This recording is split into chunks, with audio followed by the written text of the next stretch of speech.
Mheshimiwa Rais. Welcome, Your Excellency.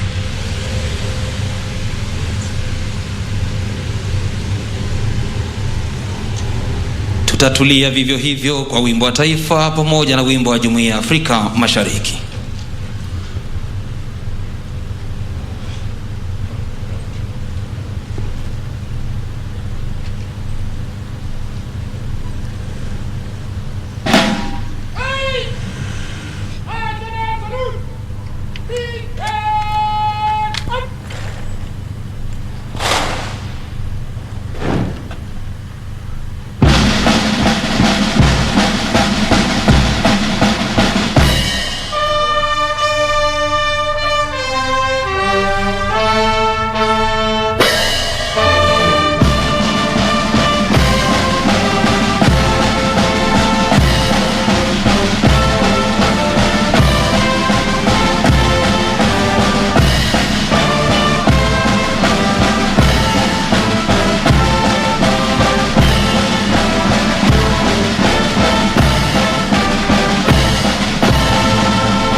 Tunaweza kuketi.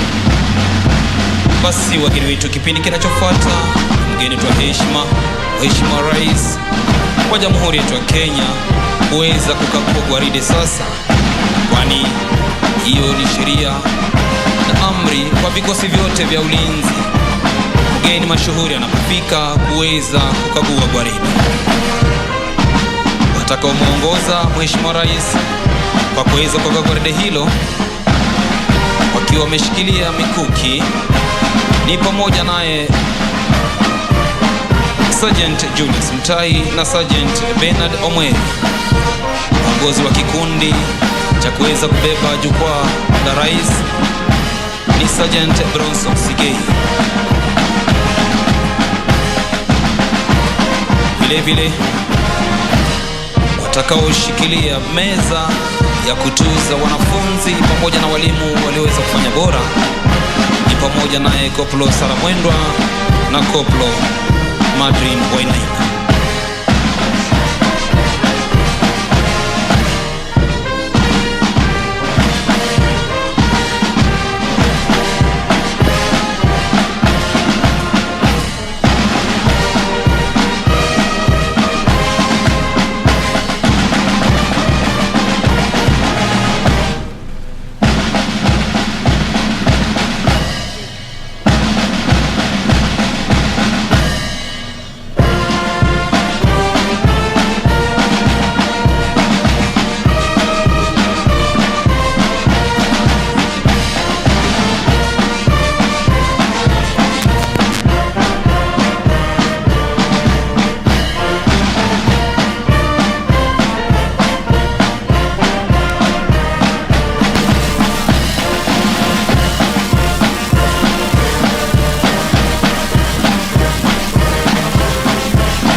niaba ya itifaki zote zilizowekwa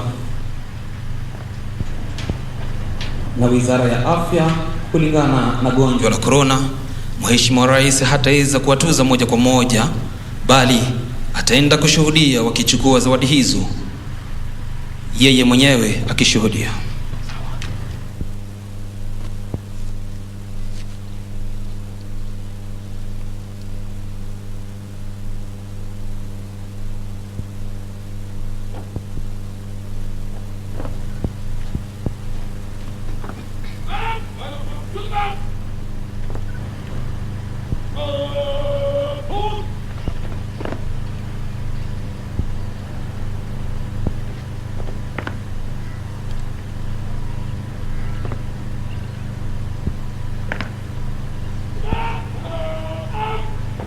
The base around recruits goes number 1/2021.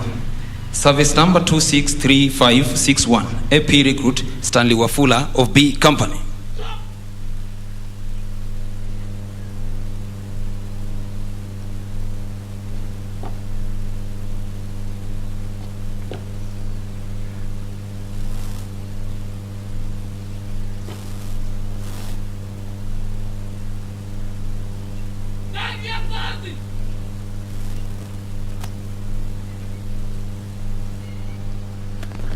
Service number 264047, AP recruit Albanas Maweu of M Company.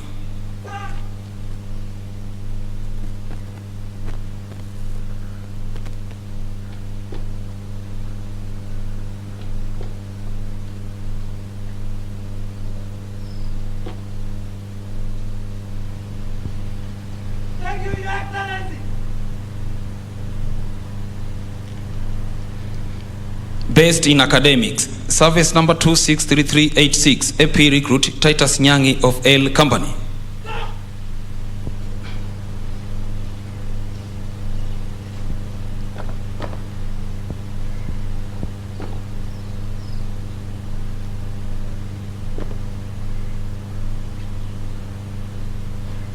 Thank you, Your Excellency. Best shot, service number 264278, AP recruit woman Ruth Chepchumba of Q Company.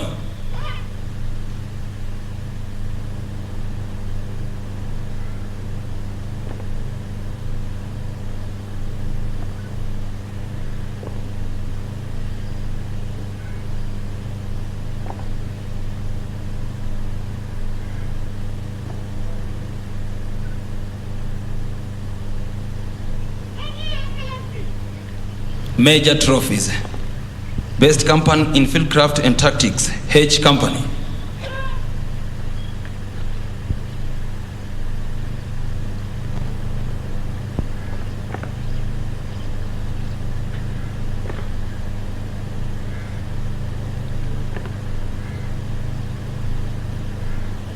Thank you, Your Excellency. Best company in sports, T Company.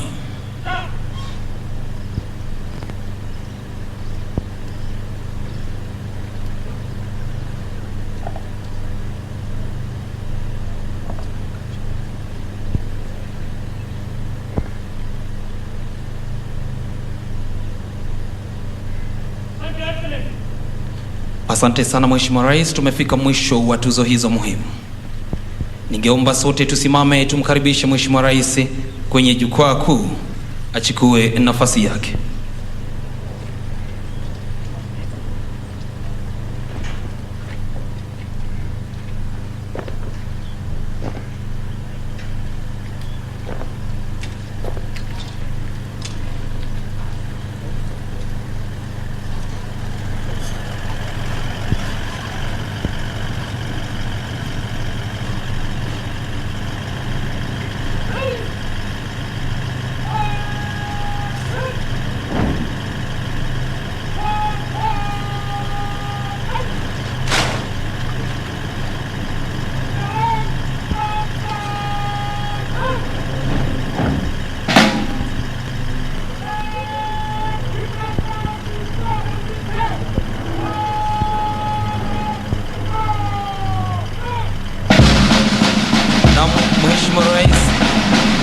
sana kwenye kipindi cha pili, kipindi ambacho ni cha gwaride.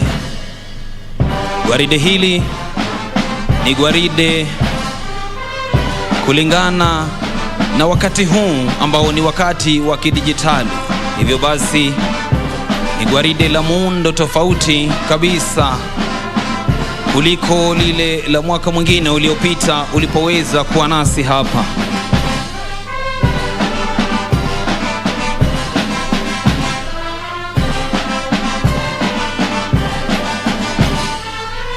Ni gwaride litakaloenda kuwa na miundo tofauti ndani yake, lakini yote hayo Mheshimiwa Rais hayataweza kuishia kule, bali wataweza kupita mbele ya jukwaa hili ili waweze kutoa heshima za rasmi kwako.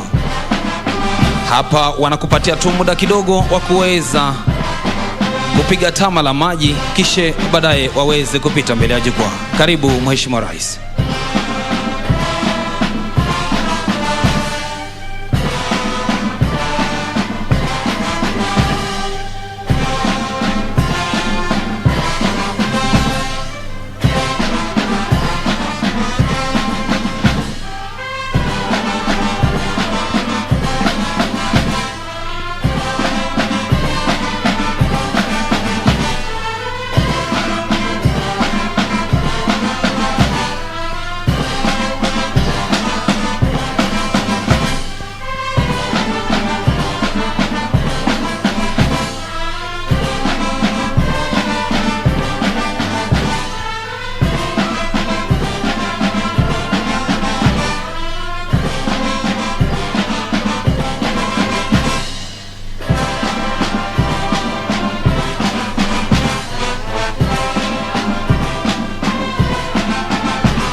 Muda wowote sasa gwaride litang'oa nanga na kuanza kutembea ili kutoa heshima zao rasmi.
Ili kwa kuweza kuhakikisha hatua zote zilizoko ndani ya gwaride zinafuatwa sawia, ni bendi yetu chini ya uongozi wake Principal Director of Music Madam Asnath, Assistant Inspector General of Police.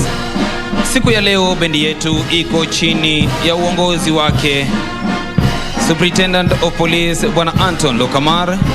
Mbele yake kabisa ikiwa na madrum major wakiwa wameshikilia fimbo yao ndefu, wakihakikisha kwamba kila hatua wanaitembea sawia. Mbele akiwa ni Sergeant John Otunga, upande wake wa kulia akiwa ni Koplo Alex Mutuku, upande wa kushoto ikiwa ni APC mwanadada Caroline Kabweria, na anayetudanganya kwa muziki huu kutumia chuma kile ama belaya ni Sergeant Archangel Gachoka.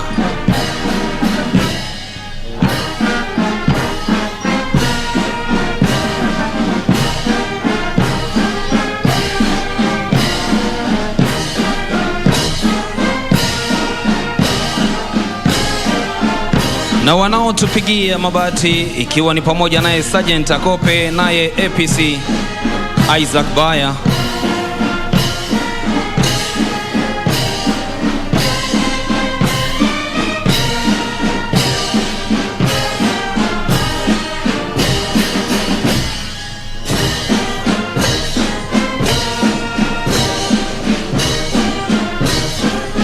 Basi Mheshimiwa Rais, karibu sasa ukaweze kupokea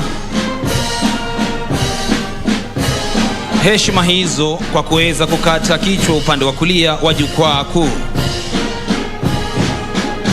Ikiwa mbele kabisa anayeongoza gwaride hili ni Senior Superintendent of Police Bwana Vincent Rotich, Parade Commander, Naibu Parade Commander Bwana Abraham Kemboi, Head of State Communication, Superintendent of Police. Anayemfuata kwa nyuma kabisa akiwa na rungu lake limesimama tisti kwenye kwapa ni Parade RSM Bwana Daniel Chacha. Kikundi cha kwanza Mheshimiwa Rais ikiwa ni A Company chini ya uongozi wake Chief Inspector Reverend Hanson Kiango, Senior Sergeant Ezekiel Sum akiwa msaidizi, naye Koplo Susan Kahiga akiwa mwelekezi wa kulia. Kundi linalofuata chini ya uongozi wake Inspector Andrew Nyongesa, Sergeant Julius Ekelo kama msaidizi, naye Koplo Frederick Njoroge akiwa mwelekezi wa kulia.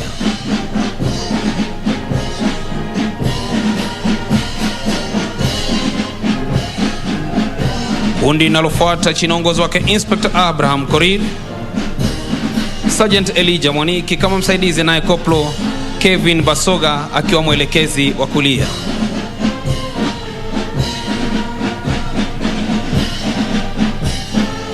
Kundi la mwisho la A Company chini ya uongozi wake Inspector Benwin Namanga,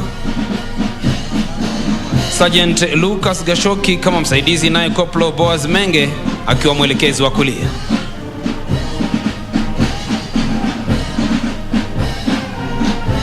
B Company chini ya uongozi wake Chief Inspector Frida Nzano, Sergeant Richard Kamau kama msaidizi, naye Koplo Ignatius Ipene akiwa mwelekezi wa kulia.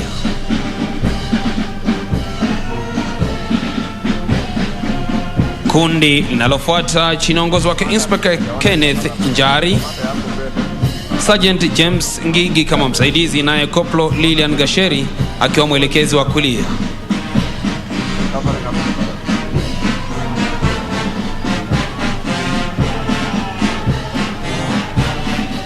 Kundi linalofuata Mheshimiwa Rais ni chini ya uongozi wake Inspector Sara Sawe, Sergeant Oscar Nyamai kama msaidizi, naye Koplo Nathan Mutwiri akiwa mwelekezi wa kulia.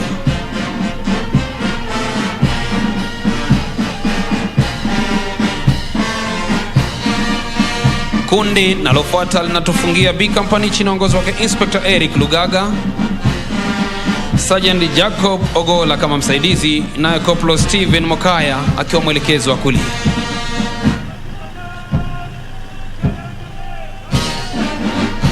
C Company chini ya uongozi wake Chief Inspector Frank Dhuku,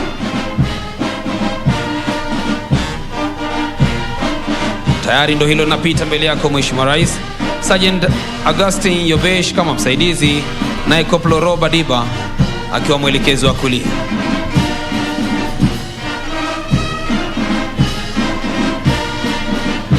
Inspector Samuel Otieno na kundi linalofuata Sergeant Ruben Odipo kama msaidizi, naye Koplo Anthony Ndungu akiwa mwelekezi wa kulia.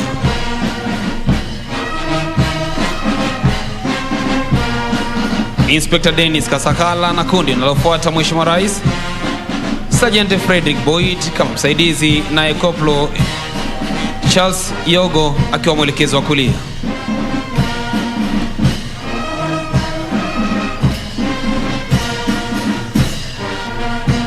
Kundi linalotufungia C Company chini ya uongozi wake Inspector Hussein Loni, Sergeant David Mutai kama msaidizi, naye Koplo Samuel Ngaithe akiwa mwelekezo wa kulia. Ni safari ya D Company chini ya uongozi wake Chief Inspector William Salam.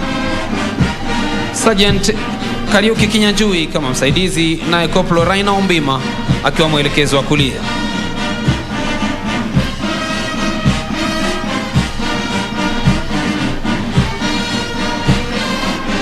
Inspector David Masulia na kundi linalofuata Sergeant Eunice Jaruto kama msaidizi, naye Koplo Agri Ochwada akiwa mwelekezi wa kulia.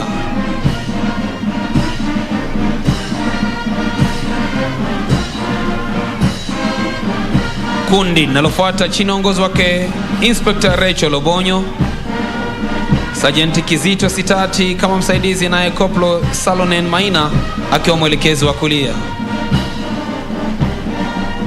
Kwa kututamatishia D Company ni kundi chini uongozi wake Inspector Miriam Mureithi, Sergeant Felix Tanui akiwa msaidizi, naye Koplo Isaac Ojwang akiwa mwelekezi wa kulia. Ni safari ya E Company kwa lugha ya kiaskari ikijulikana kama Echo chini ya uongozi wake Chief Inspector Joseph Okonya, Senior Sergeant Solomon Gakuo kama msaidizi, naye Koplo Cedric Mwaringa akiwa msaidizi wa kulia. Kundi chini ya uongozi wake Inspector Charles Mwangale likipita Sergeant Geoffrey Bikeri kama msaidizi, naye Koplo Jacob Maina akiwa mwelekezi wa kulia.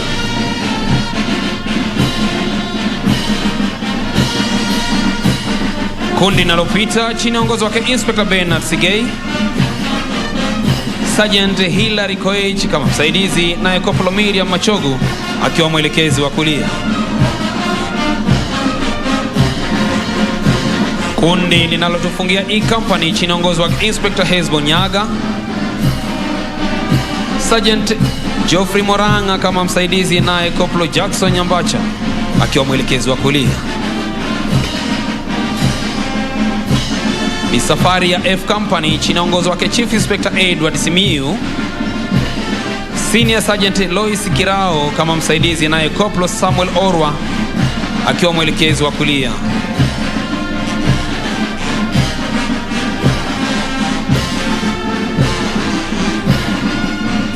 Kundi linalofuata chini ya uongozi wake Inspector Shadrack Tirop, Sergeant Felix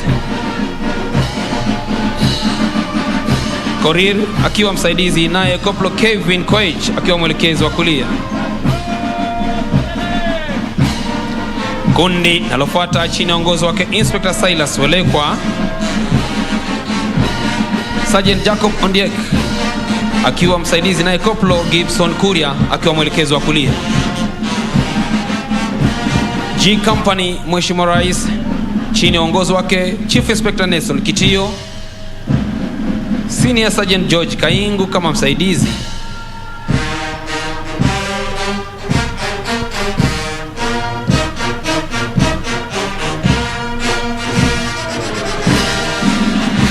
yoyo G Company Mheshimiwa Rais wakipita au maridadi kabisa, wakihesabu hatua zao moja baada nyingine, naye Francis Wainaina akiwa mwelekezi wa kulia. Kundi linalofuata chini uongozi wake Inspector Kefa Mageto, Sergeant Joseph Sudi kama msaidizi, naye Koplo Willy Socheng akiwa mwelekezi wa kulia.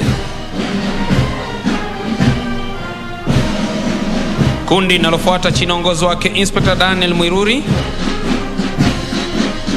Sergeant Joseph White kama msaidizi, naye Koplo Jared Okoth akiwa mwelekezi wa kulia. Nayo tufungia G Company ni kundi chini ya uongozi wake Inspector Esther Mujema, Sergeant Charles Kirinya kama msaidizi, naye Koplo Joseph Gadhongo akiwa mwelekezi wa kulia.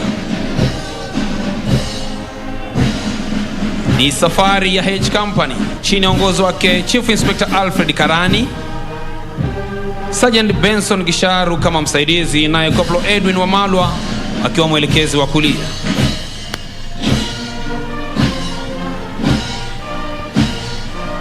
Kundi chini uongozi wake Inspector Samuel Mudhama, Sergeant Edwin Juma kama msaidizi, naye Koplo Elvis Kirwa akiwa mwelekezi wa kulia.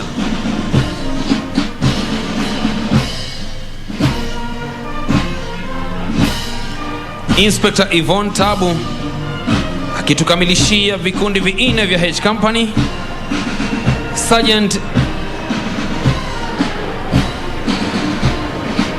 Eric Osoro akiwa kama msaidizi, naye Koplo Joshua Mwongela akiwa mwelekezi wa kulia.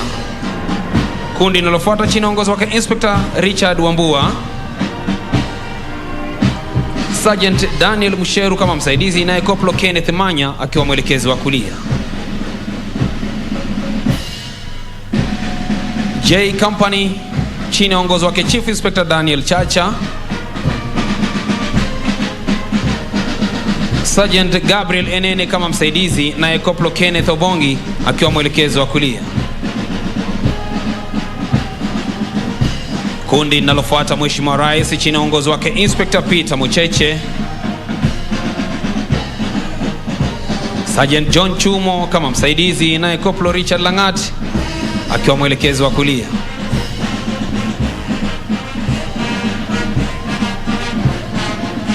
Kundi linalofuata chini uongozi wake Inspector Josephat Kiogora, Sergeant Dan Shapili kama msaidizi, naye Koplo Elvis Olwenyi akiwa mwelekezi wa kulia.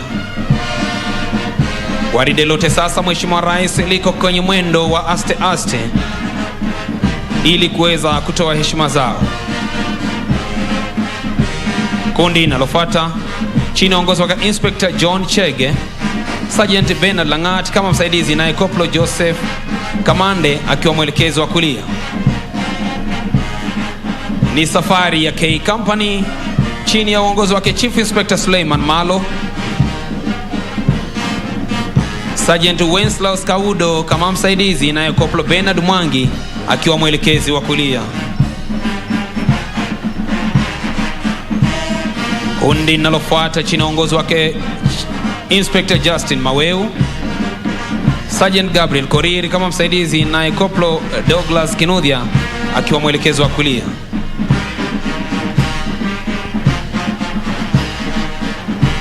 Inspector Felix Mwania na kundi linalofuata Mheshimiwa Rais, Sergeant Denish Obura kama msaidizi, naye Koplo Jackson Ngigi akiwa mwelekezi wa kulia.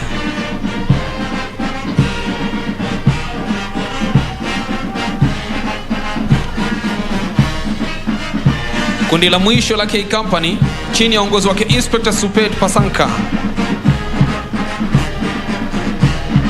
Sergeant John Zangia kama msaidizi, naye Koplo Enoch Baraza akiwa mwelekezi wa kulia. L Company chini ya uongozi wake Chief Inspector John Makoha, Sergeant Bernard Ngetich kama msaidizi, naye Koplo Michael Makan akiwa mwelekezi wa kulia.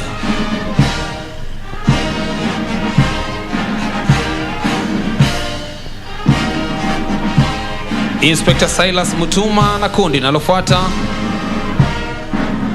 Sergeant David Sugut kama msaidizi, naye Koplo Didan Murenga akiwa mwelekezi wa kulia.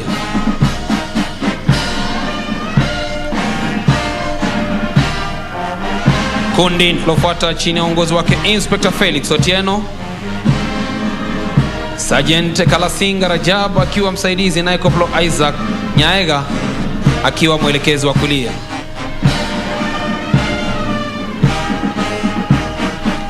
Kundi linalofuata chini ya uongozi wake Inspector David Skolia wakitufungia L Company, Sergeant Geoffrey Masai kama msaidizi, naye Koplo Edward Wekesa akiwa mwelekezi wa kulia.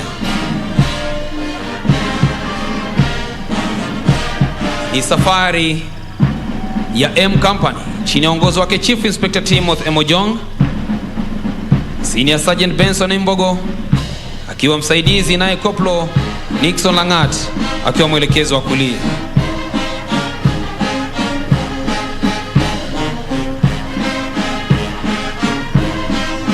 Inspector Steven Mugo na kundi linalofuata Sergeant Enoch Baraza Zakaria kama msaidizi, naye Koplo Steven Wafula akiwa mwelekezi wa kulia.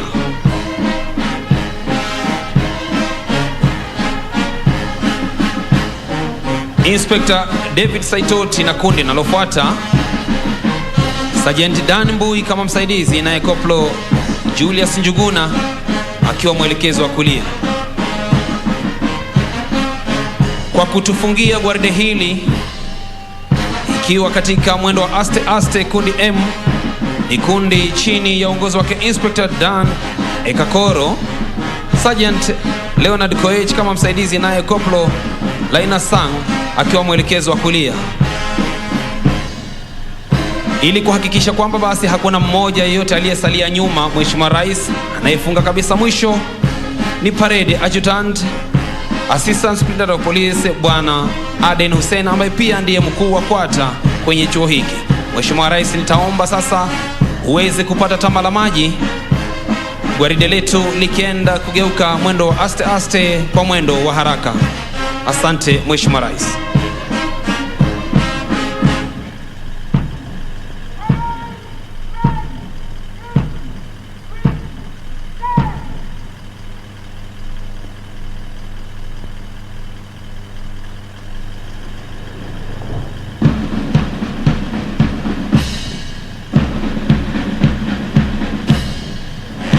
Baada ya gwaride kuweza kupita kwenye mwendo wa aste aste, Mheshimiwa Rais sasa litaweza kurudi tena wakitoa heshima zao tena kwa mwendo wa haraka haraka.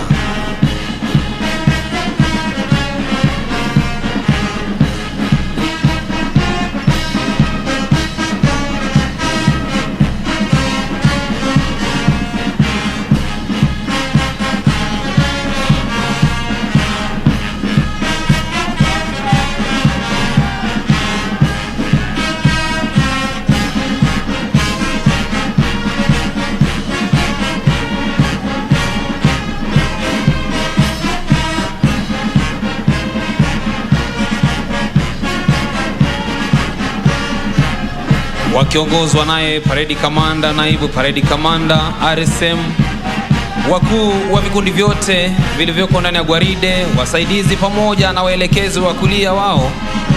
Tayari nitakuomba Mheshimiwa Rais, kwa heshima yako uweze kupokea heshima hizo kwa mwendo wa haraka haraka. Karibu Mheshimiwa Rais.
Asante sana Mheshimiwa Rais kwa heshima yako. Naomba sasa uweze kuketi.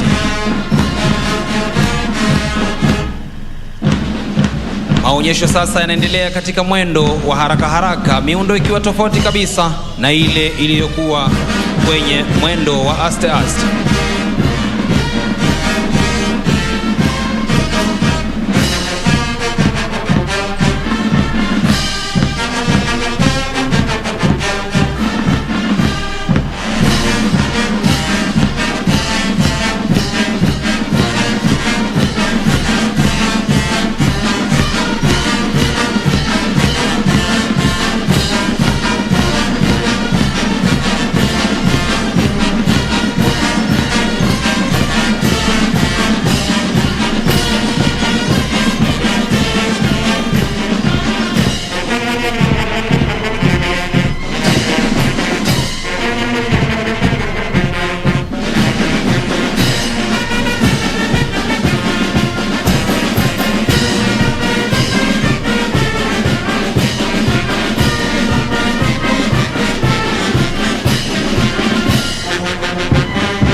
Kurudi mahali walipoanzia gwaride hii.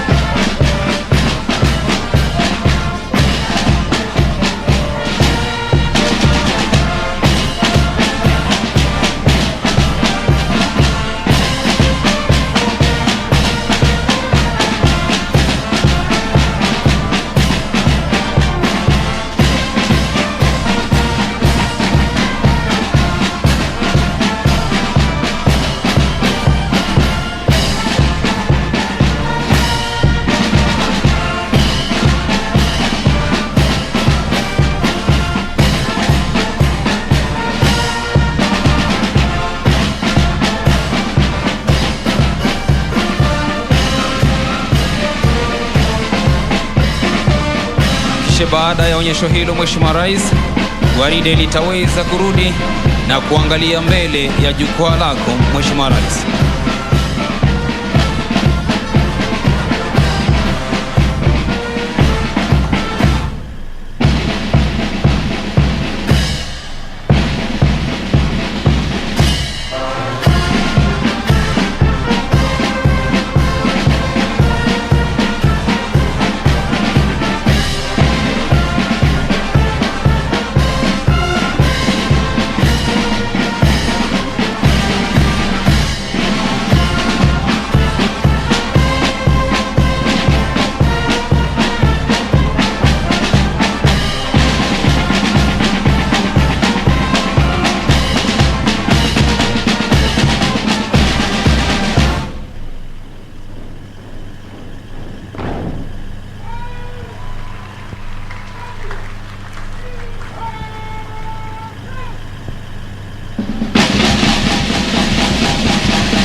Tusimame wote kwa review order, kisha wimbo wa taifa.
Oath of office. I do solemnly and sincerely affirm that I will be faithful and bear true allegiance to the Constitution and the President of Kenya. During my service in the administration police service, without favor or affection, malice or ill will, that I will at all times do my utmost to preserve the peace and prevent offenses against the peace, that while I shall continue to hold the said office to the best of my skills and knowledge, discharge all the duties thereof, faithfully according to law. I will subject myself to the Constitution, all acts, orders and regulations, now or in future, in the service, relating to my service, in the administration police service, and that I will discharge all the duties of a police officer according to law, without fear, favor, affection or ill will. So help me God.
Your Excellency, the President of the Republic of Kenya and the Commander-in-Chief of the Defense Forces, the Cabinet Secretary for Interior and Coordination of National Government and Citizen Service, the Inspector General of National Police Service, senior government officials who are here and invited guests, the graduates.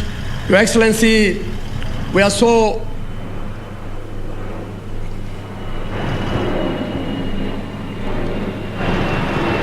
Your Excellency, on my behalf and on behalf of the Administration and Police Service, we are so humbled that you found time to come and grace this graduation ceremony of 2,610 recruit constables who are graduating today.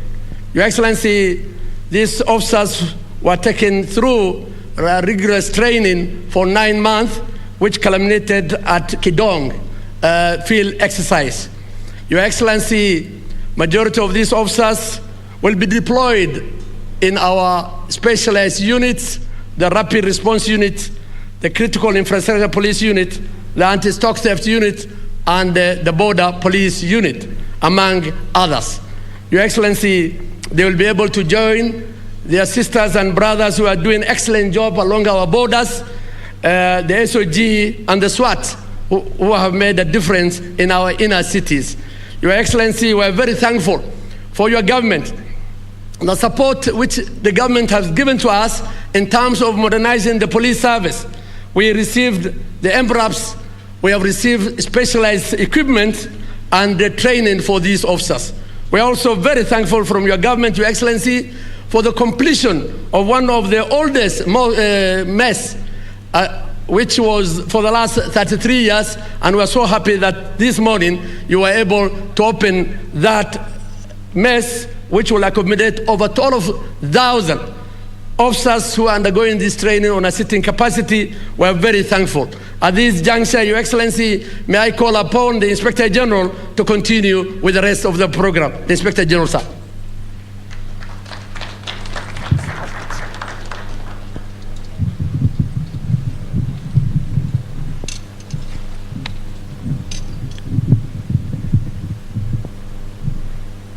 Your Excellency, sir, the President and Commander-in-Chief of the Defense Forces, Cabinet Secretary, Minister of Interior, Dr. Fred Matiang'i, Principal Secretary,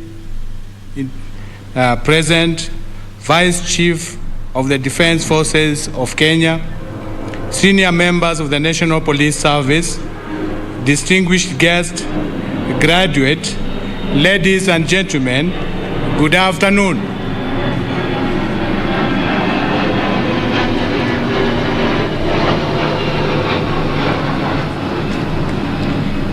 Your Excellency, sir, on behalf of the National Police Service, I would like to sincerely thank you for honoring our invitation to be the chief guest during the passing out of these Administration Police Service recruits, despite your busy schedule.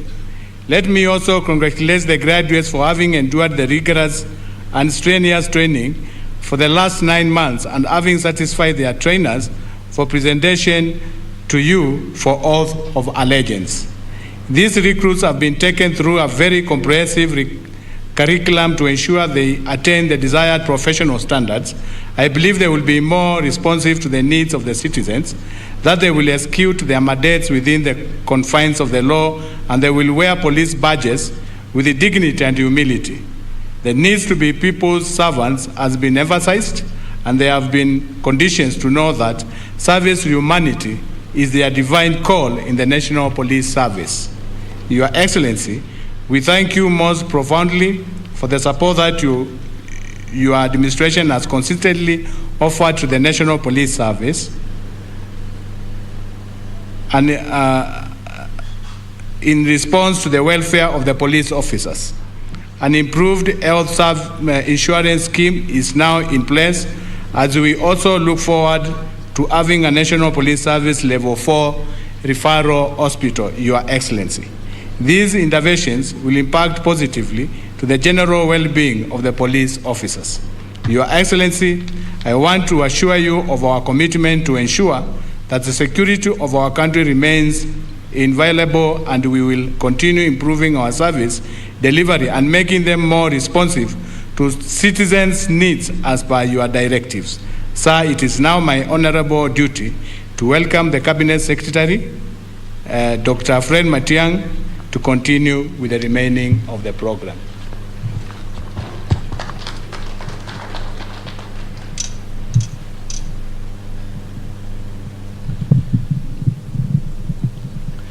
Your Excellency, the President of the Republic of Kenya and the Commander-in-Chief of the Kenya Defense Forces, my colleagues from the Ministry of Interior and Coordination of National Government here present, led by our Chief Administrative Secretary, Madam Winnie Gushu, and our Principal Secretary, Dr. Karanja Kibicho, the Vice CDF, General Ogola, the Inspector General of Police, and the entire senior team of the police service, the chairperson and members of the National Police Service Commission, the chairperson and honorable members of the National Assembly Departmental Committee on Security, Honorable Mwathi, our distinguished guests who have been invited here,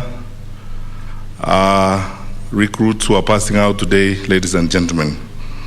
Your Excellency, we thank you on my own behalf and on behalf of my colleagues at the Ministry of Interior and really the internal security sector in our country for what you have done to our nation. Your Excellency, we were here, and many Kenyans who were here in 2013 know where we were in terms of the challenges we had in the security sector. You have dedicatedly led us in your capacity also as the chairman of the National Security Council in pursuing reforms in the internal security sectors, focusing on the police especially. And now, as evidenced by so many things that have been done recently and by the wonderful work that is done by our men and women in uniform, Your Excellency, we can proudly say that the investment that you have made in terms of resources and acquisitions have made our internal security sector one of the strongest in the region. Your Excellency, these achievements are a tribute to your judgment, to your solid leadership, and to your vision. I have been privileged to have a position on the front row seat in your leadership of the National Security Council and in the decisions you have made every day on the safety and security of our people. We thank the Lord for the opportunity you have given us to serve our country, but most importantly, sir, I would be very honest to say we thank the Lord for your leadership, because singularly because of your vision and your focus, we have continued to strengthen our internal security sector. As we go forward, sir, I would like to promise that we will continue to follow the path that you have drawn for us. Invest every coin that you have given us through the national budget where it should go, and ensure that we move further and further away from those bad habits of the past where this sector was affected by decisions that were less professional and decisions that were not focused on the performance of these men and women here, and therefore, of course, affecting the security of our people. Your Excellency, the 2,610 officers who pass out today will join the rest of the team that we're working with in preparing for the general elections. And Your Excellency, again, we will follow the path you have drawn for us of ensuring that our country remains secure, because that is our foremost responsibility and our foremost duty as government. Finally, Your Excellency, as you remind us all the time, the people of Kenya look at government or look up to government so that we can provide a service. You have insisted to us that we must be at the forefront in ensuring that our country is not only safe, but wananchi develop an even better relationship and enjoy the company of our people. I thank the Inspector General of Police, Mr. Mutiambai. I thank our colleagues, the DIGs, especially Mr. Gabo, and the work that he has continued to do in keeping our special forces tuned to the goal that you have asked us to aspire to. It's a proud moment for our country, sir. And I believe everyone, not just here, but out there who are listening and watching, are looking forward to listening to you. And therefore, ladies and gentlemen, it is my singular honor and pleasant duty to request you to be upstanding as we invite His Excellency, our President and Commander-in-Chief of the Kenya Defense Forces, to speak to us. Your Excellency, sir. Asante, please be seated.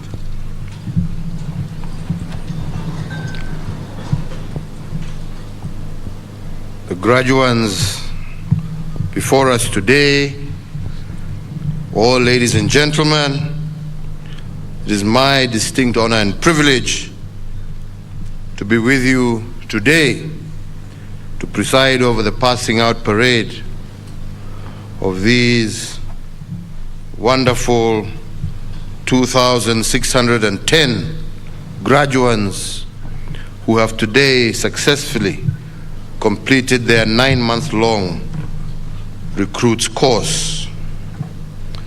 There are few occasions that are more gratifying to me than the commissioning of new officers within our security agencies. Indeed,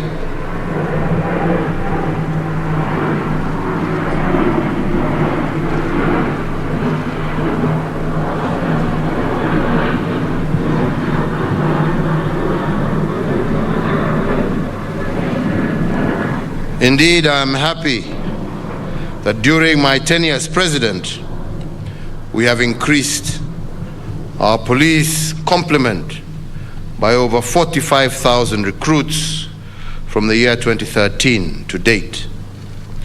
No previous administration has implemented such a significant increase in the capacity of our national police. So graduates, today I'm pleased to join your families, your relatives and friends in commending you for having successfully completed your training, which has been quite rigorous. Your graduation today is not only your individual achievement, but also a mark of pride and accomplishment shared by your families, your friends and relatives, as well as Kenyans at large. So let me commend the team in the ministry led by the Cabinet Secretary, the Inspector General and his DIGs, the college commandant, and all the instructors of this college. Your superlative efforts have yielded the fine young officers who are before us today. So to you, graduates, as you leave this college and begin your service to Kenya, I wish to remind you that yours is a profession that demands you unconditionally commit to the motto of uaminifu na haki. You will be called upon to serve faithfully and with utmost integrity.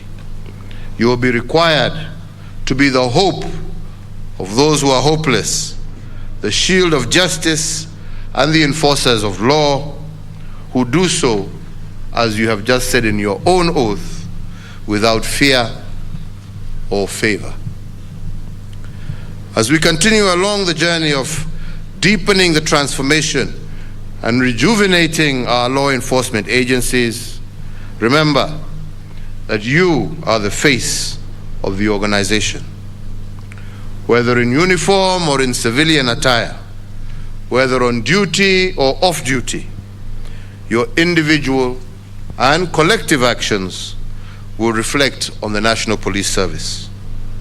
Therefore, be ever respectful, willing to aid and assist, and committed to ethics and integrity.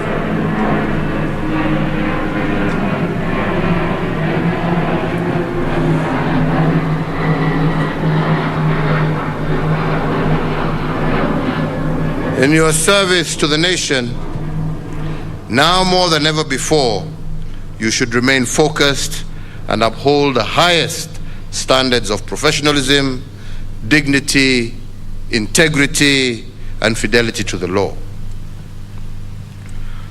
Ladies and gentlemen, over the last 2 years, the whole world has walked through the valley of the shadow of death as we combated the coronavirus pandemic. However, the firmness of our resolve as a nation helped us to contain the surge of infections within our borders, in keeping the invisible enemy at bay. I want to take this opportunity to thank the law enforcement agencies for the role that they played in enforcing the COVID-19 regulations and protocols.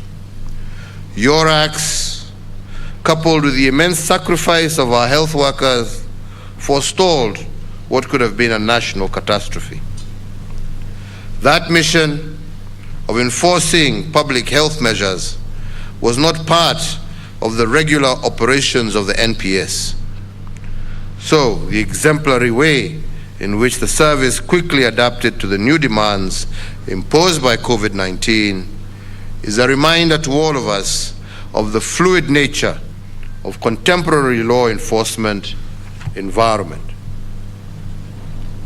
In view of this evolving nature in our general environment, you, the officers that I commission today, not commission, that I graduate today, should expect that in the course of executing your careers, you must be ready to serve beyond your traditional call to duty. You will be required on occasions to operate in new and challenging operating theaters and to address dynamic situations that call for new skills and approaches. As a nation, we have given you the training and tools required for you to address both traditional and emerging security challenges. The training program that you have just completed, I am confident, has prepared you to counter effectively the growing sophistication and viciousness of organized crime and terrorist groups. However, I must also remind and advise you that training and learning does not end today. You must, as my predecessor once said, seek to continuously improve yourselves, widen your knowledge, improve your skills and competencies, and challenge yourself to be a better officer today than you were yesterday. The responsibilities bestowed on you are immense, and they become heavier by the day due to the evolving social transformation and development. My government is committed to continue to uphold the dignity of police officers, so long as you also do that which is right and in accordance with the law, devoid of corruption and other ills. You can rest assured that we will do everything to protect you from any form of undue harassment or vilification. Indeed, in appreciation of the importance of the service rendered by our police officers across the country, my administration has continued to fulfill its police reform program agenda by providing adequate resources, improving staff welfare, improving capacity building in technical and specialized areas, and we have enhanced benefits, particularly in housing and healthcare. You are also now better able to respond to normal routine and emergencies when they arise. The overriding aim of these efforts is to ensure that police officers offer quality services to the public while still working in an environment that promotes their welfare. On our part, we expect you to reciprocate these deliberate efforts by serving our communities unceasingly. With the issue of corruption and integrity firmly lodged in our national consciousness, my plea to you today is not to allow the fruits of your many years of sacrifice wither because of graft. Save yourselves and your families the agony, the shame, and the tears that come from prosecution suspension, and being exited from the service. Serve with integrity and commitment to duty so that you can bring pride to our nation, to the police service, to your colleagues, and to your families. My administration, as you know, has adopted a multi-agency approach in tackling security issues. And to that end, we have put in place a multi-agency institutional framework which brings together all entities responsible for deterring crime, detecting crime, investigating and prosecution of offenders. However, as I continually seek to remind Kenyans, security is not the sole preserve of our security actors. Security starts with you and me and every Kenyan. And therefore, once again, I urge all Kenyans to be partners with the security agencies in fighting crime by volunteering any vital information on threats to security within their locality. Additionally, I urge every Kenyan in one accord to lead by example by adhering to all the laws of the Republic.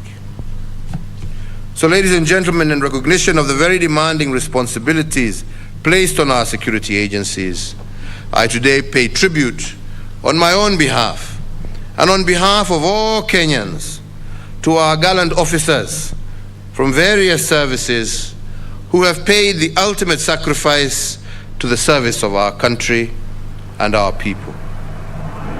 I also want to laud our law enforcement officers and security agencies for the role that they continue to play in making our country safe.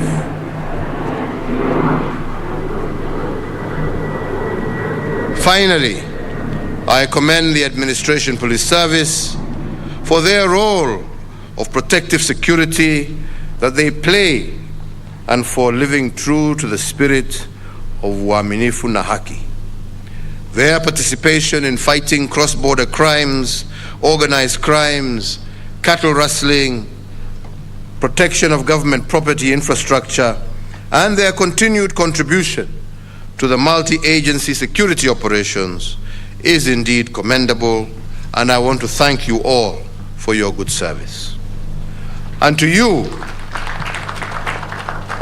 our newest officers who graduate today, please go forth and serve our people and our nation fully, faithfully, and fearlessly.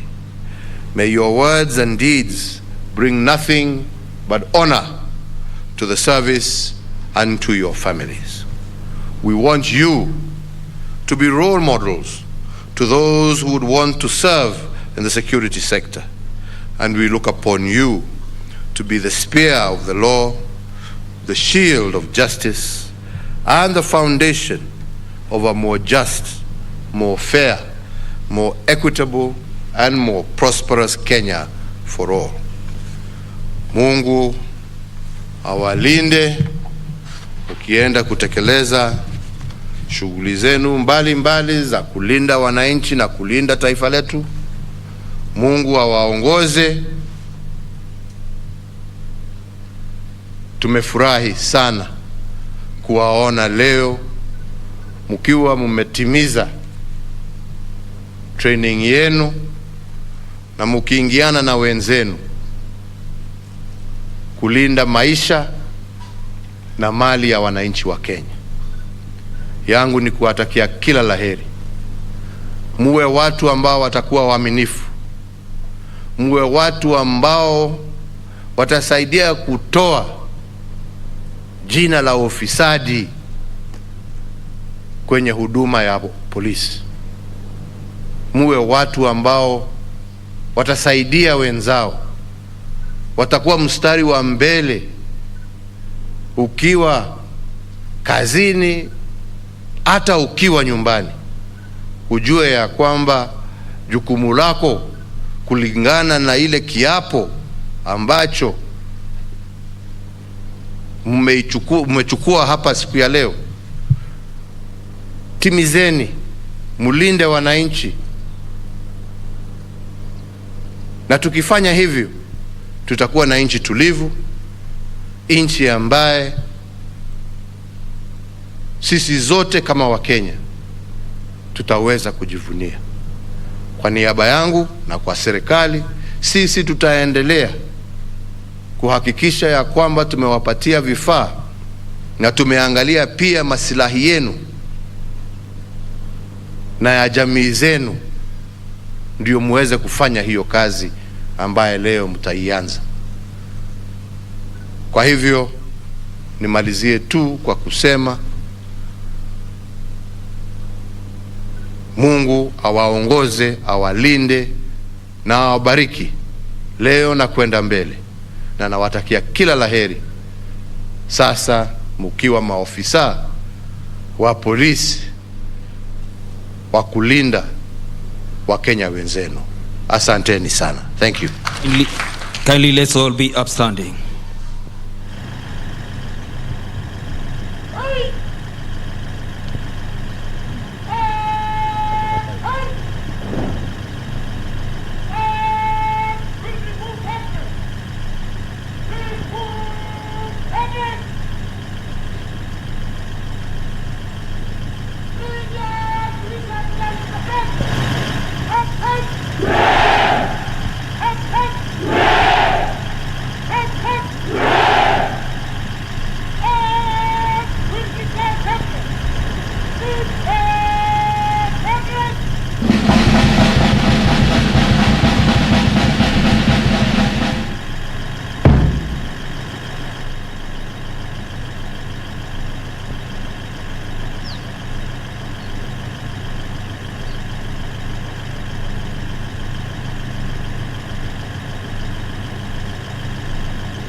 Thank you, Your Excellency. We may be seated.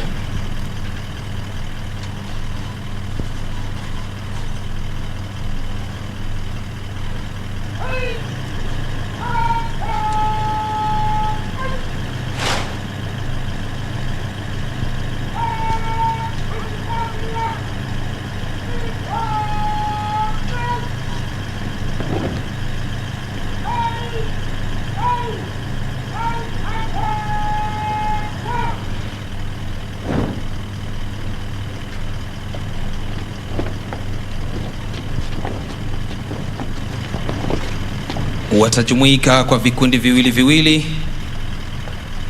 ili tuweze kufupisha kutoka kwao na kwenda kuhudumia wananchi.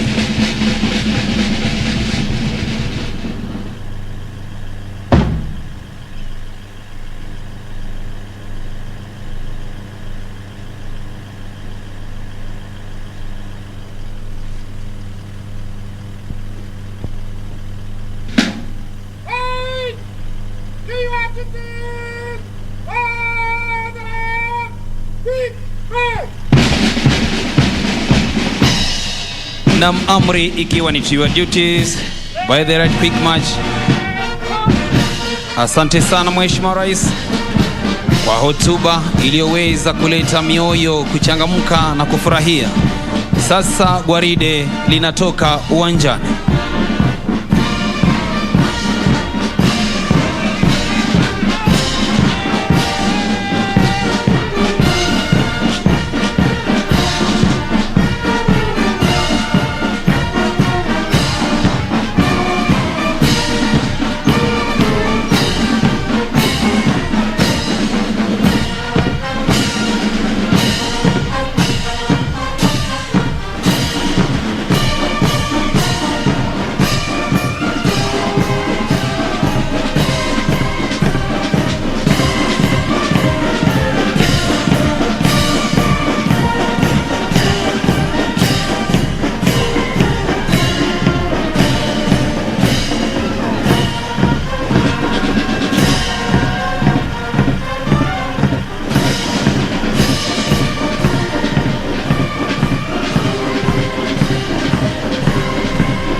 Mheshimiwa Rais, kikundi kilichoko mbele yako kwa sasa ni kundi la kwata ya kunyamaa, lugha ya Kimombo kijulikana kama silent drill.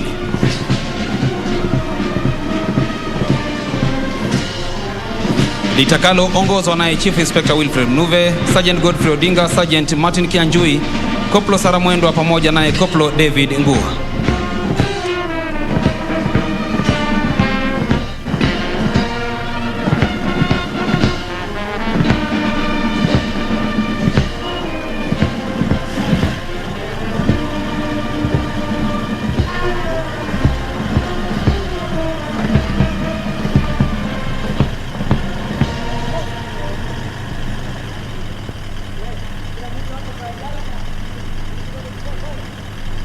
Wanaingilia kutoka upande wa kushoto na upande wa kulia wa kiwanja kwa kasi ya juu kabisa, maana mchezo huu Mheshimiwa Rais ni mchezo ulio na kasi ya juu. Watachukua takriban dakika 7:30 kwa mchezo huu kutamatika.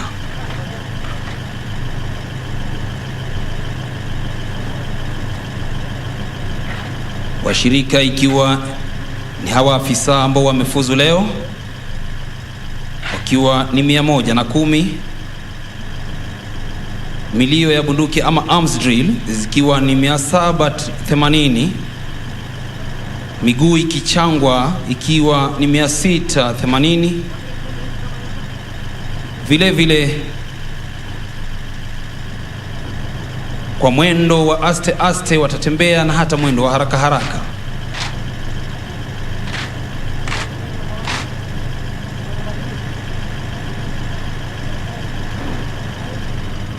Tayari wakiwa wamejumuika na viongozi wao kuja kuomba ruhusa, nitakuomba Mheshimiwa Rais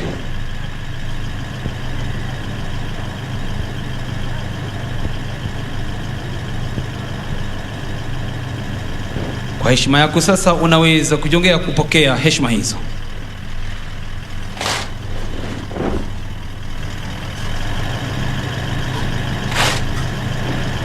Asante sana Mheshimiwa Rais, na kuomba uketi ujione uhondo.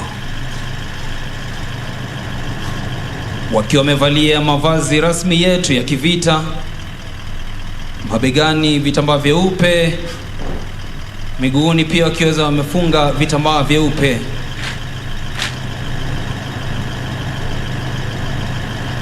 Mishipi ikiwa ni myeupe vile vile.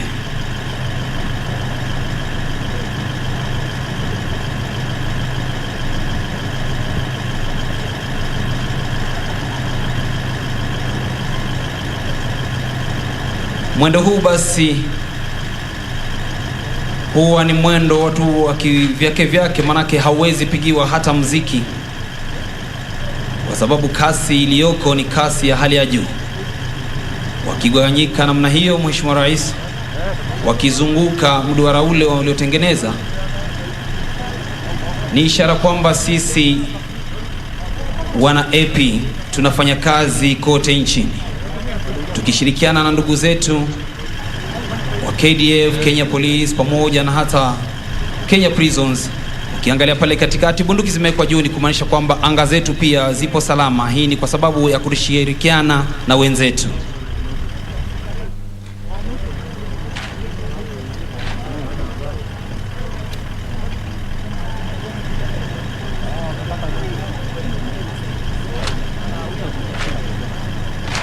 Ikiwa ni mwendo wa aste aste.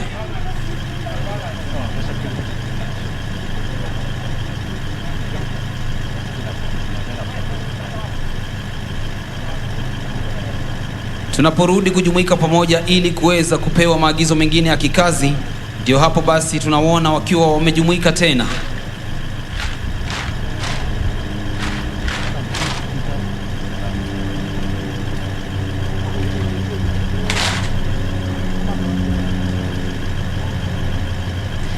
Ili kazi hii iweze kufanyika kabisa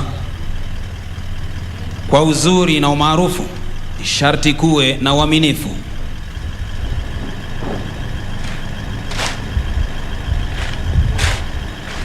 Bila uaminifu basi kazi huwa ngumu. Hivyo wanachokifanya pale ni kuaminiana, ndio maana wanarushiana bunduki zile.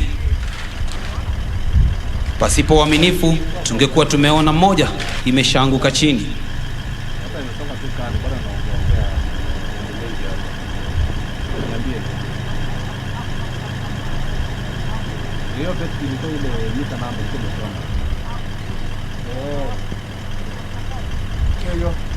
Naam, asante sana Mheshimiwa Rais. Sasa umedhibitisha kwamba ndani yao kunao wanadada, kwa hiyo pia sisi tunatunza ile amri iliyoko kwenye katiba yetu ya Kenya ya jinsia mbili zote ziweze kuidhinishwa kwa kila kitu nchini Kenya.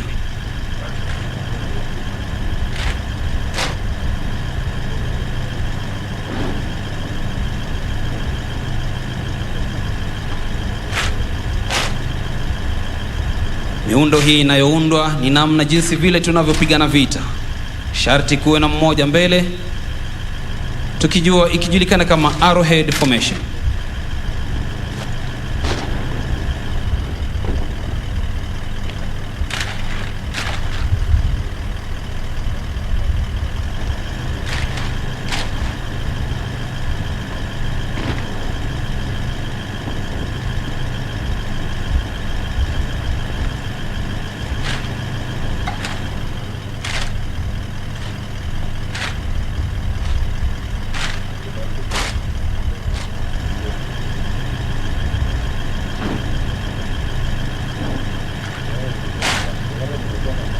Wanaganyika kwa vikundi vitatu. Wacha tuone ni yapi wanayotaka kutueleza.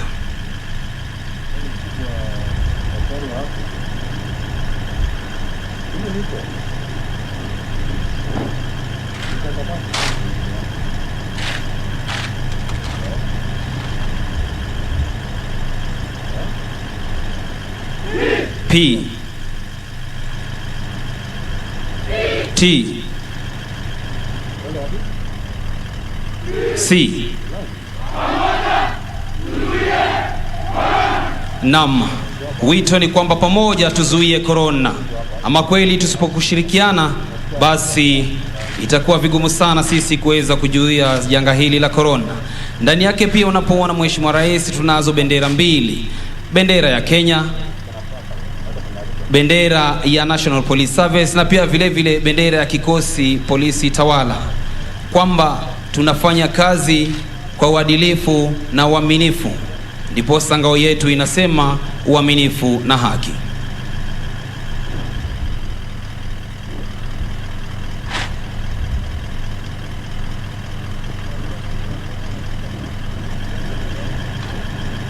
Tungependa sana waweze kuendelea, lakini muda hauturuhusu.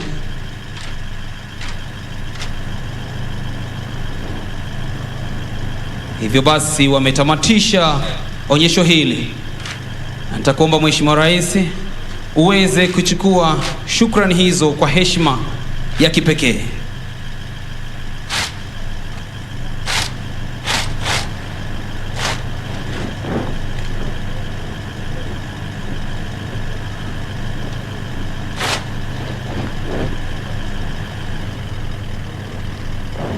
Asante sana Mheshimiwa Rais. Tuwapigie makofi basi kwa mchezo huo wanapoondoka kiwanjani.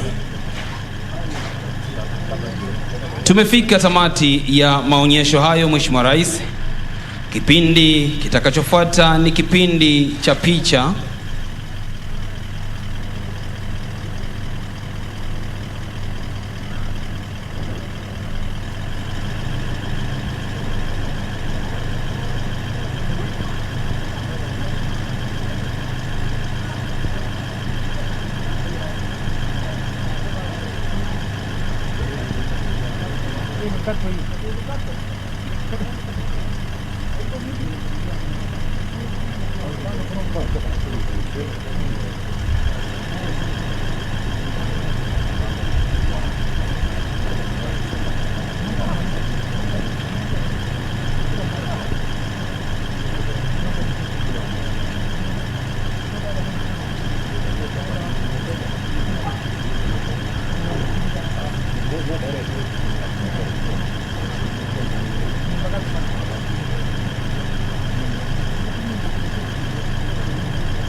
Picha ya kwanza itaenda kuwahusisha makamanda waliokuwemo ndani ya gwaride.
Na bila shaka na hapo ndipo tamati ya sherehe hii muhimu zaidi ya kufuzu kwa makurutu wa polisi wa utawala wapatao 2610, 215 wakiwa wanaume na 395 wakiwa ni wanawake. Zoezi ambalo bila shaka limeongozwa na kiongozi wa taifa Rais Uhuru Kenyatta, ambaye ndiye amiri jeshi mkuu wa majeshi yote ya ulinzi hapa nchini.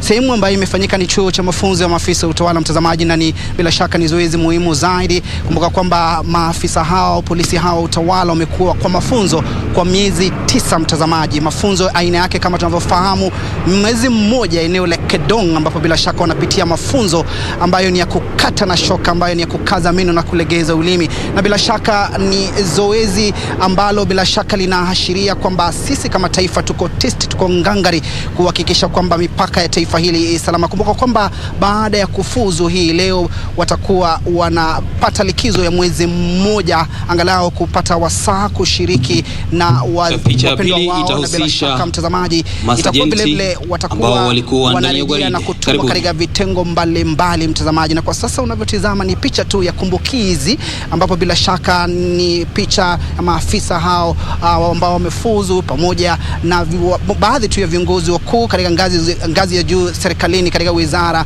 ya usalama, kiwemo waziri wa usalama wa ndani Dr. Fred Matiang'i, Inspector General wa polisi Hilary Mutyambai, miongoni mwa viongozi wengine wa kisiasa, ikiwemo kamati ya masuala ya usalama katika bunge la kitaifa, mtazamaji. Na bila shaka ni vema uweze kufahamu vitengo vinne maafisa hao au wa polisi hao utawala watakuwa wanatuma. Mojawapo ni ile kushughulikia masuala ya wizi wa mifugo katika lugha ya King'eng'e, anti-stock theft unit. Vile vile watakuwa wanatuma katika mipaka ya taifa hili kuhakikisha kwamba wanashughulikia shambulizi lolote la kigaidi. Bila shaka hilo inafahamika kama border point unit, na bila shaka kuna lile kitengo ambacho bila shaka kitakuwa kinatumwa kuweza kushughulikia masuala ya kidharura ya kiusalama kama vile visa vya utovu wa usalama katika eneo la Baragoi. Tunafahamu fika kwamba kumekuwa na visa vya utovu wa usalama vile vile kule Laikipia. Kitengo hicho katika lugha ya King'enge kinafahamika kama Rapid Deployment Unit, na bila shaka vile vile kuna kile kitengo ambacho vile vile kitakuwa kinatumwa kulinda mali ya umma au afisi za umma, bila shaka kinafahamika katika lugha ya King'enge Government Security Building Unit. Na ni muhimu uweze kufahamu kwamba mtazamaji, tumepiga hatua kama taifa katika masuala ya usalama, na unavyotizama jinsi maafisa hao wameonyesha umahiri wao, ustadi katika ile kazi ambayo watakuwa wanatunukiwa hapa nchini. Kumbuka kwamba wamekula kiapo mbele ya kiongozi wa taifa ambaye ndiye amiri jeshi mkuu wa majeshi yote humu nchini kuweza kutumikia taifa hili kwa uaminifu na kwa ujasiri. Manake kazi hii si kazi tu yote ile, inahitaji ujasiri, manake mara nyingi wanakodelea macho hatari, na hivyo basi rais akawatakia kila laheri wanapo fuzu na kuweza kuhakikisha kwamba wanafuata katiba ya taifa hili na kuhakikisha kwamba wako kwenye mstari wa mbele kuhakikisha usalama wa Kenya umeweza kuzingatiwa. Rais ameweza kuzungumzia swala hili la vita dhidi ya ufisadi, akiwaonya dhidi ya kuhusika katika masuala ya ufisadi. Kumbuka kwamba asasi hii imekuwa ikinyoshewa vidole vya lawama kwa tuma za ufisadi, na kwa hivyo rais amewataka kuepukana sana na visa hivyo vya ufisadi. Na unavyotizama mtazamaji, ni msafara wa kiongozi wa taifa ukitoka hapa jukwani katika chuo cha mafunzo ya maafisa utawala, kuashiria kwamba tayari sherehe hii imekamilika, na sasa linalosubiriwa ni kuona jinsi maafisa hawa wapatao 2610 wa polisi wa utawala watakavyojituma kuhakikisha kwamba mipaka ya taifa hili salama. Rais vile vile ameweza kupongeza vikosi hivi au maafisa hawa wa utawala, manake wao ndio walikuwa mstari wa mbele kupambana na chamuko hili la corona,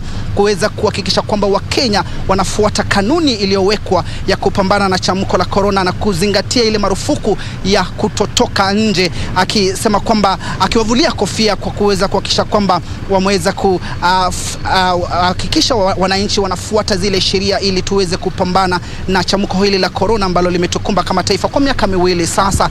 Vile vile waziri wa usalama wa ndani ameweza kuzungumzia kuhusiana na mikakati ambayo imewekwa ili kuhakikisha kwamba wizara hii ya usalama inaendelea kufanya vema zaidi, na akasema kwamba wamepiga hatua, manake hapo awali kulikuwa na mambo ambayo yalikuwa yakifanyika bila kufuata sheria, na akasema kwamba sasa kuna unyoofu katika wizara hii ya usalama, vile vile wizara ya ulinzi. Na ni vema uweze kufahamu mtazamaji vile vile alivyodokeza waziri wa usalama kwamba kuna masuala mengi ambayo yameweza kutokea au kufanyika katika vikosi vya usalama, masuala hasa kuhusiana na ujenzi wa vyumba mbalimbali, majengo yameweza kuimarishwa, na hii leo kiongozi wa taifa ameweza kufungua jengo la maafisa wa utawala hapa katika chuo cha mafunzo ya utawala, jengo ambalo litaweza kumudu maafisa wa utawala wapatao 12,000. Jengo katika lugha ya King'enge linafahamika kama mess, na ni hafla ambayo tumekuletea Kenya kutoka makao makuu hapa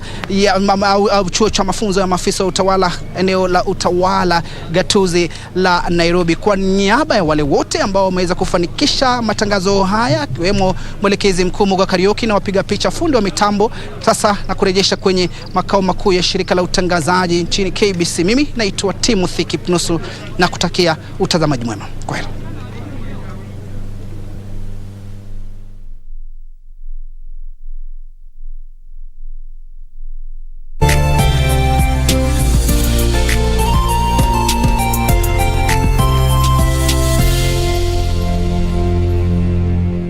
Ili kupata skiza tune hii ya Galatians chapter 2 verse 20, bonyeza *811*397#.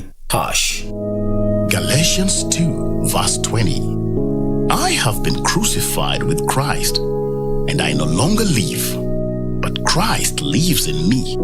The life I now live in the body, I live by faith in the Son of God, who loved me and gave himself for me. Ili kupata skiza tune hii ya Galatians chapter 2 verse 20, bonyeza *811*397#.